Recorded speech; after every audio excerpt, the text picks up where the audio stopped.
se acha. O cara se acha. Para que filho, mulher? Olha eu aqui. Eu fico imaginando a cara do cidadão mesmo, porque devia ser uma peça muito bonita, né? Se achando. Para que você quer 10 filhos? Para que você quer filho? Eu sou melhor do que 10. Ela vivia com uma rival dentro de casa. Ela vivia com alguém que não dava a mínima para o que ela sonhava. Quantas pessoas que estão aqui hoje, você diz, reverendo, olha, eu parei de falar. Eu não converso mais nada com meu marido. Eu não converso mais nada com a minha esposa. Eu não converso mais nada com os meus pais. Eu não consigo mais. Bloqueou o acesso. Porque o que eu sinto, ninguém se importa. A minha voz parece que não é ouvida. As pessoas não dão valor ao que eu sinto. Parece que os meus sonhos e nada são a mesma coisa. As pessoas zombam do que eu compartilho. E talvez você foi se retraindo, se frustrando, se tornando uma pessoa inibida, triste, amargurada. Talvez até você seja daquele tipo de pessoa que é até engraçada, gosta de zoar da cara das pessoas, gosta de tirar onda, mas simplesmente para esconder o que você sente por dentro de sofrimento. Ana vivia esse contexto. E Ana, como todos nós, um dia foi para o templo buscar ao Senhor. Nós estamos já uns 90 dias organizando esse congresso. Os 40 dias que nós fizemos de propósito de jejum. E eu não estou aqui para brincar. Eu quero dizer uma coisa para você. Eu não sei como você veio para esse congresso. Não dá nem para saber. Deus não me revelou. Eu não sei o que você está sentindo. Eu não sei as pancadas que você levou a tua vida inteira. Eu não sei as frustrações que você tem. Eu não sei as coisas que você deu errado, as coisas que deram errado para você. Eu não sei as portas que se fecharam. Eu não sei os relacionamentos que você se frustrou, que deram errado, você está sofrendo. Eu não sei os inimigos que se levantaram contra você. Eu não sei as suas tristezas. Talvez você veio para esse congresso como uma última oportunidade. Mas eu quero dizer uma coisa para você. Como Ana saiu de casa angustiada e foi aos pés do Senhor lá no santuário, você saiu da sua casa nessa manhã e veio aqui neste lugar, do mesmo jeito que Deus ouviu a oração de Ana, Deus vai ouvir a sua. Deus vai ouvir a sua. A questão não é se alguém me ouve. A questão não é se alguém me valoriza. A questão não é se os meus sonhos são importantes para alguém. A questão não é se eu tenho alguém que me persegue o tempo todo. A questão é diante dos pés de quem eu estou. Ana foi ao santuário, mas nem todo mundo sabe lidar com as frustrações.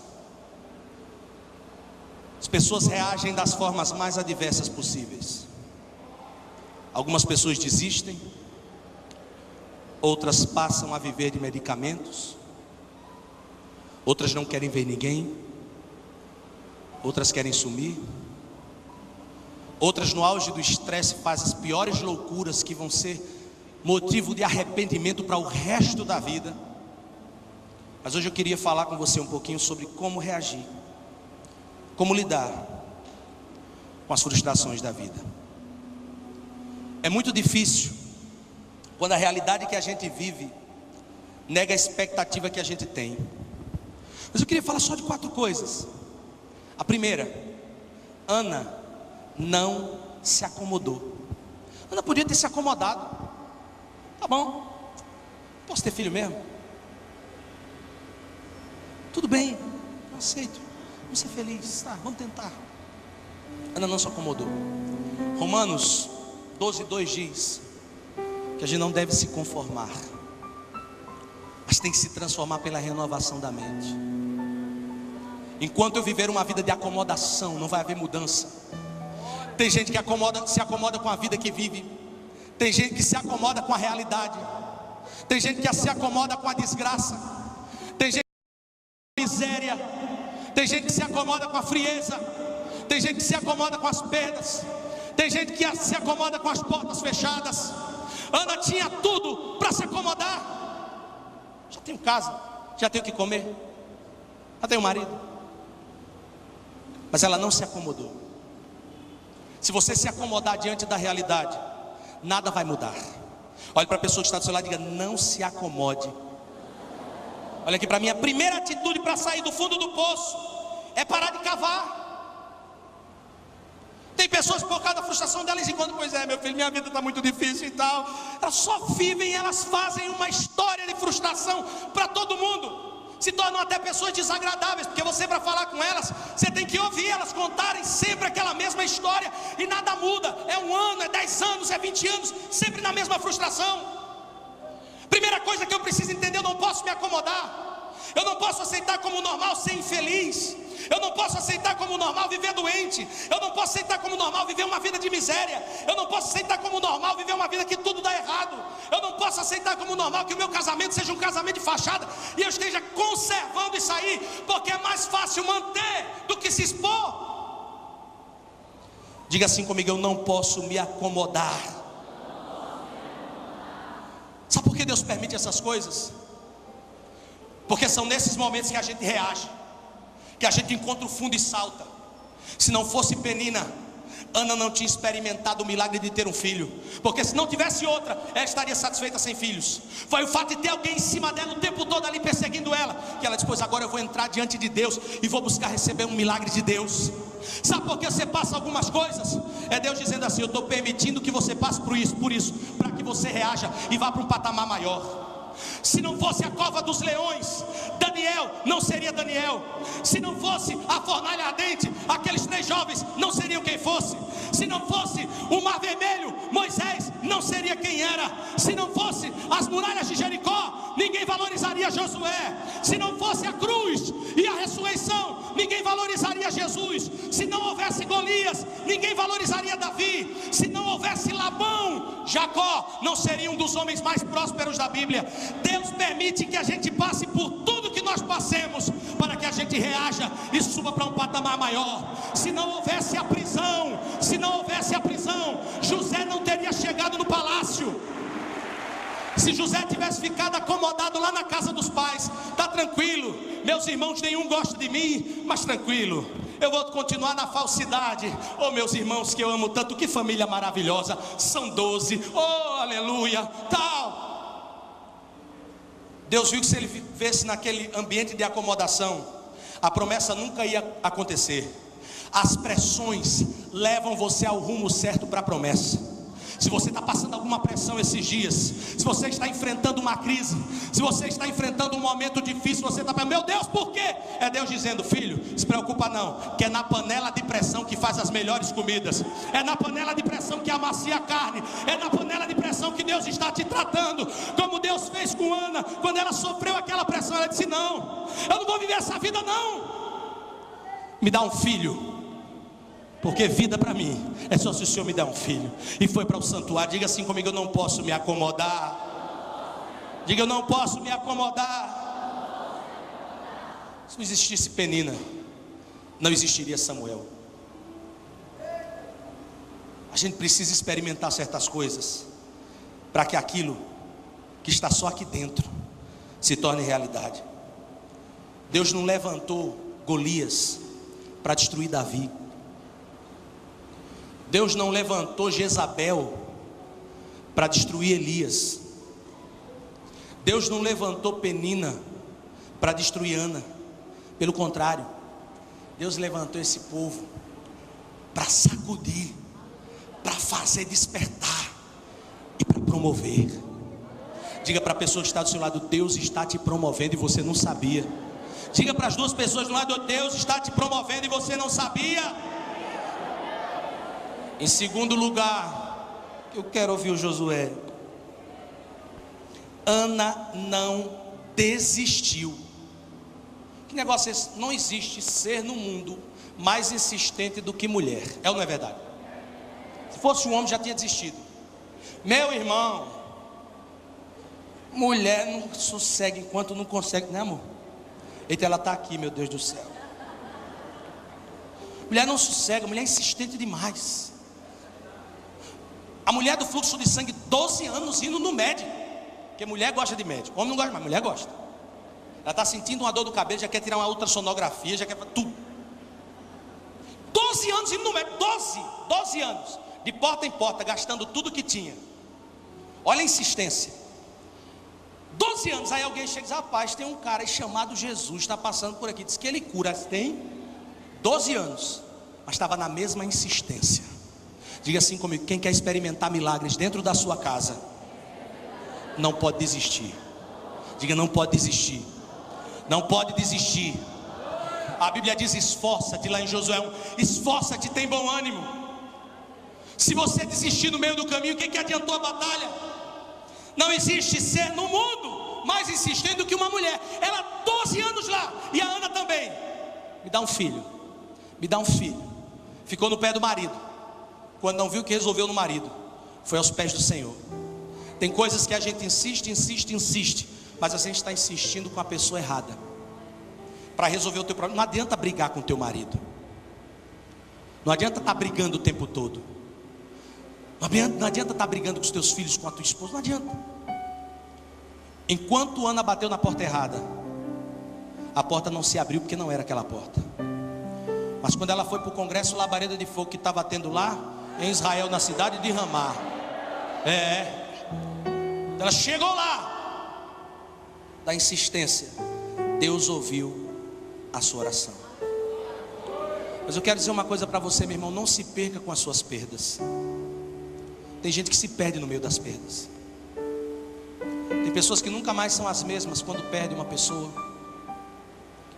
quando algo dá errado, quando ela cria toda uma estrutura, uma expectativa, e aquilo não é o que ela esperava, e ela vai se perdendo com as perdas. Talvez tenha aqui alguém que você diga assim: pastor, desde que eu experimentei essa situação difícil, essa mágoa, esse trauma, essa decepção, essa dor, essa punhalada que eu recebi, eu nunca mais consegui ser a mesma pessoa. Eu nunca mais consegui confiar em ninguém. Eu nunca mais consegui amar ninguém. Eu nunca mais consegui perdoar. Eu não consigo tirar de dentro de mim essa mágoa, essa dor no peito, esse sentimento ruim, isso que me corrói todos os dias. Deus tem vida para a sua casa nessa manhã. Deus tem milagres para a sua casa ainda nessa manhã. Deus tem coisas extraordinárias para fazer na sua vida ainda essa manhã. Ela tinha alguém dentro da sua casa dizendo que ela era um fracasso. Meu irmão, a maioria das pessoas que eu atendo é porque é uma coisa impressionante, que tem problemas familiares. Elas vêm contar que dentro de casa é o ambiente em que elas mais levam pancadas, em que mais elas são desmotivadas. As pessoas lá fora elogiam, reconhecem o potencial, mas dentro de casa elas são desmotivadas o tempo todo. Dentro de casa ela tinha alguém que não dava a mínima para o que ela estava sentindo. Mas em terceiro lugar, Ana tinha um outro segredo. Ana tinha um sacerdote.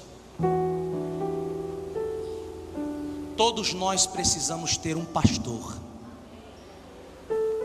Estava dando uma entrevista na rádio, foi na Gazeta, lá em Maceió, essa semana. Estávamos eu e o pastor Anderson, e um cara ligou, nada a ver. O cara disse: eu queria perguntar, já que a Bíblia diz que tem um único pastor, que é o Senhor Jesus, por que essas igrejas têm tantos pastores? Aí o pastor Anderson, mineiro, eu pensei que mineiro era tranquilo, mas o cara já ficou nervoso. Se eu respondo. E eu, de forma catedrática, disse: eu elogio a sua pergunta, muito inteligente, mas eu também percebo que você não conhece a Bíblia, porque um dos dons do ministério é o ministério pastoral. A Bíblia diz para honrar os vossos pastores. Em Ezequiel, Deus diz: eu levantarei pastores segundo o meu coração. Quem não tem pastor não tem cobertura. Até Jesus precisou de um pastor para legalizar o seu ministério. E eu não sou melhor do que Jesus. Tem alguém aqui que é melhor do que Jesus? Ele foi procurar João Batista. João Batista disse: não, eu que preciso. Ele disse: não, tem que se cumprir as escrituras. Você é o meu pastor. Quantas pessoas estão arrebentadas aí porque querem caminhar sozinhas? Pastor não é guru. Pastor não conduz a vida de ninguém, nem manda ninguém. mas a instrução de alguém, inspirado pelo Espírito Santo, baseada nisso aqui, pode mudar a vida de muita gente. Talvez tenham pessoas aqui hoje que estão arrebentadas, simplesmente porque decidiram caminhar sozinhas, simplesmente porque não entenderam o valor de ter um pastor, de caminhar com alguém que pode orar por você, que pode te aconselhar. Pastor não quer o mal de ninguém não, pelo menos os pastores de verdade. Pastor quer ver o seu crescimento, pastor quer ver você prosperar, pastor quer ver você bem. Mas tem pessoas que elas querem ser pastoreadas da maneira dela. O apóstolo Paulo disse que nos últimos dias muitos iriam dar ouvidos a falsos mestres, segundo os seus próprios corações. Ou seja, qual é a igreja que eu vou? Eu quero uma igreja que o pastor concorde com tudo que eu penso, porque o dia que ele disser que não concorda com alguma coisa, eu vou para outra igreja, porque o meu tempo aqui acabou. Meu tempo acabou. Meu irmão, vou dizer uma coisa para você: eu nunca fui em círculo de oração atrás de profecia. Todas as vezes que eu fui para um lugar orar, eu fui para orar, porque todas as vezes que Deus precisou falar comigo, eu não precisei correr atrás. Deus usou alguém e me falou. Eu sempre tive um pastor. Eu sempre tive um pastor. Mas tem pessoas que querem as coisas na pressa. Eu todos os dias digo lá no programa que eu faço: gente, não fique ligando pedindo palavra, que eu não tenho caixinha de promessa. Já pensei até em desistir de comprar uma caixinha de promessa e ficar lendo, porque eu quero a palavra, eu quero a palavra. As pessoas vêm para mim: pastor, porque eu estou passando por, vem conversar comigo, eu não consigo aconselhar ninguém por Facebook, por rede social. Eu digo: quem é o seu pastor? É fulano e tal. Procure o seu pastor. Você não tem que estar contando a sua vida para ninguém que não cuida e não zela da sua vida espiritualmente. Ai, pastor, porque eu tenho uma irmãzinha. A irmãzinha não é o seu pastor. Ana reconheceu o valor de um pastor. Ela chega lá, e aí o pastor, o cara não estava muito crente na época, estava nervoso, talvez estressado. Aí ela chega lá e começa a chorar. Aí o pastor, sem discernimento, chega para ela e diz: irmã, a senhora já comprou uma jarra de Dom Bosco, irmã? 9 horas da manhã. Aí ela está lá. Ela olha para ele: qual era a resposta que você daria para o seu pastor se ele lhe julgasse mal? Você aguenta a pressão? Até isso Deus permite. Talvez tenha alguém aqui que você está querendo lá sair da igreja, que seu pastor está dando uma pressão em você. Você não tem que sair de lá não, porque Deus está trabalhando, filho. Não vá dessa onda desse cara: venha para a minha igreja. Eu poderia muito bem estar aqui no púlpito esses 3 dias, não chamei ninguém para ir para a minha igreja, porque eu tenho ética, tem pastores aqui, amigos meus. Eu quero ganhar almas. Mas tem muita gente que se aproveita da fragilidade. Vem para cá. Vem para cá não. Fique aí, deixe Deus te tratar, porque Deus quer usar você aí. Fique aí. Olha a resposta dela: pastorzinho amado do meu coração, a tua serva, olha só, não está bêbada. A tua serva está nada mais, nada menos do que angustiada de espírito. A Bíblia diz que a palavra branda desvia o furor. Comigo é assim, pastor: quando eu me espalho, ninguém me junta. Quando eu pego uma garrafa de água mineral nervoso, quem tiver na frente se arrebenta. Eu sou nervoso.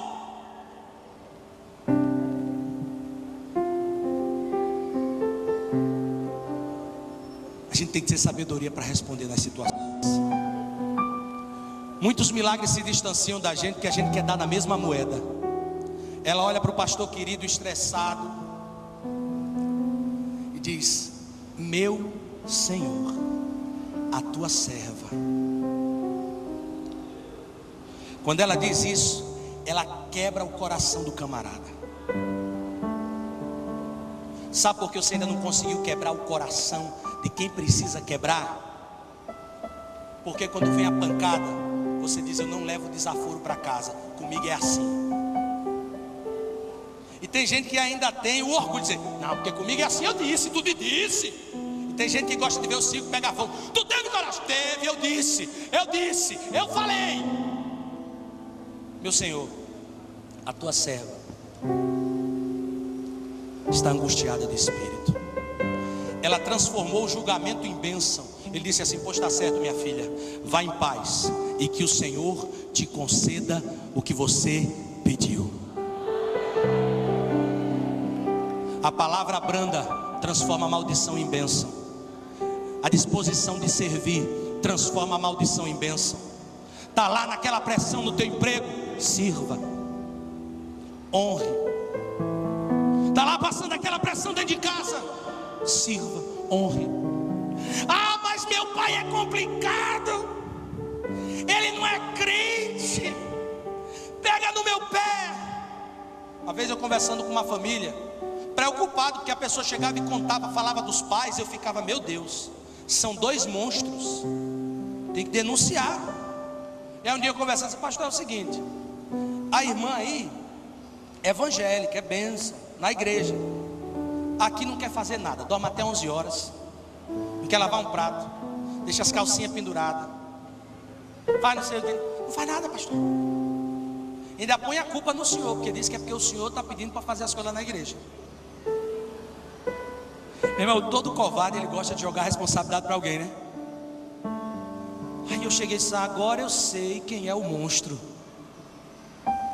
Agora eu sei quem é o monstro. Honre, respeite, valorize, porque a sua aliança, ela não é na horizontal, é na vertical. E aquele que prometeu é poderoso para cumprir. Você não honra por causa do seu pai, você honra por causa da aliança que você tem com Deus. Você não honra por causa do seu marido, você honra por causa da aliança que você tem com Deus. Você não honra por causa da sua esposa, você honra por causa da aliança que você tem com Deus. E quem tem aliança com Deus, a aliança é inquebrável. E a aliança que Deus faz com